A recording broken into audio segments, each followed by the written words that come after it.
Hello all, welcome to our channel. ఇవాళ మీ ముందుకి మంచి స్వీట్ రెసిపీతో వచ్చేసాను. ఏంటిదంటే పైనాపిల్ రవ్వ కేసరి. నార్మల్ రవ్వ కేసరి కన్నా ఈ రవ్వ కేసరి పైనాపిల్తో చేసుకుంటే చాలా యమ్మీగా టేస్టీగా ఉంటుంది. ముందుగా నా ఛానల్ని కొత్తగా చూస్తుంటే లైక్ చేయండి, షేర్ చేయండి అండ్ సబ్స్క్రైబ్ చేయండి. పక్కనున్న బెల్ ఐకాన్ యాక్టివేట్ చేసుకోండి. వీడియోలోకి వెళ్ళిపోదాము. నేను ముందుగా ఒక 2 స్పూన్స్ నెయ్యి వేసుకోవాలి. కట్ చేసుకున్న జీడిపప్పు, బాదం పప్పు వేసుకొని వేయించుకోవాలి. దూరగా లో ఫ్లేమ్లోనే పెట్టుకొని వేయించుకోవాలి. వేయించుకొని ఒక బౌల్లోకి తీసుకుందాము. అదే కడాయిలో 2 స్పూన్స్ గీ వేసుకొని కట్ చేసుకొని పెట్టుకున్న పైనాపిల్ పీసెస్ నేను ఇక్కడ 1 బౌల్ తీసుకున్నాను. అవి బాగా వేయించుకోవాలి. గోల్డిష్ వచ్చేలాగా, లైట్ గోల్డిష్. పైనాపిల్ వేగడానికి టైం పట్టిద్ది.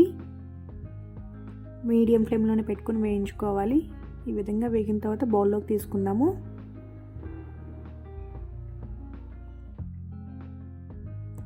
అదే కడాయిలో ఇంకొక 3 స్పూన్స్ గీ వేసుకోవాలి.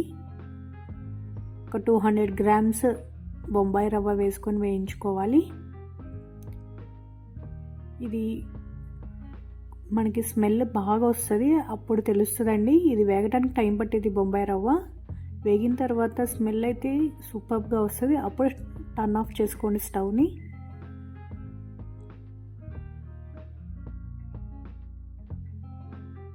అది వేగిన తర్వాత బౌల్లోకి తీసుకొని పక్కన పెట్టుకున్నాము. అదే కడాయిలో మనం రవ్వ 200 గ్రామ్స్ తీసుకున్నాం కదా, వాటర్ 400 ml తీసుకోవాలి. అవి మరిగాలి బాగా. వాటర్ హీట్ అయిన తర్వాత మనం కలుపుకుంటూ రవ్వను వేసుకోవాలి.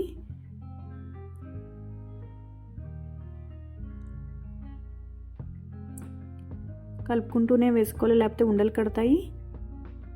ఇవన్నీ వేసుకుంటున్నప్పుడే గట్టి పడుతుంది.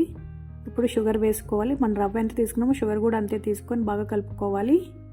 నెక్స్ట్ ఎల్లో ఫుడ్ కలర్ వేసుకోవాలి. అండ్ యాలుక్కాయలు నేను 2 తీసుకున్నాను, అవి వేసుకోవాలి. అండ్ పైనాపిల్ ముక్కలు వేసుకోవాలి. మనం వేయించుకున్నాం కదా, అవి వేసుకోవాలి. అండ్ బాగా కలుపుకొని మళ్ళీ జీడిపప్పు, బాదం పప్పు వేయించుకున్నాం కదా, అవి కూడా వేసుకొని మిక్స్ చేసుకోవాలి.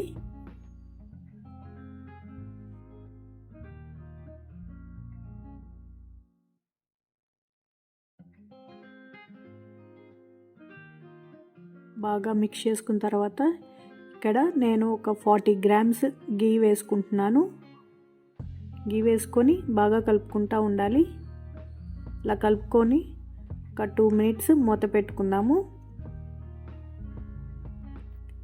2 మినిట్స్ తర్వాత మనకి నెయ్యి అంతా పైకి వచ్చేసిద్ది. ఇప్పుడు బాగా కలుపుకొని బౌల్లోకి సర్వ్ చేసుకోవటమే.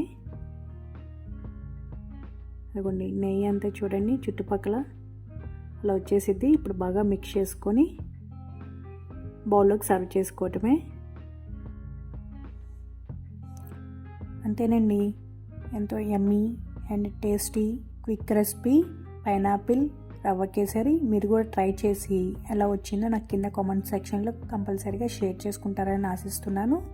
నా వీడియో కనుక మీకు నచ్చినట్టయితే లైక్ చేయండి, షేర్ చేయండి అండ్ సబ్స్క్రైబ్ చేయండి. పక్కన ఉన్న బెల్ ఐకాన్ యాక్టివేట్ చేసుకుంటే నా రెగ్యులర్ అప్డేట్స్ మీకు వచ్చేస్తాయి. Thanks for watching. See you the next video. Bye bye.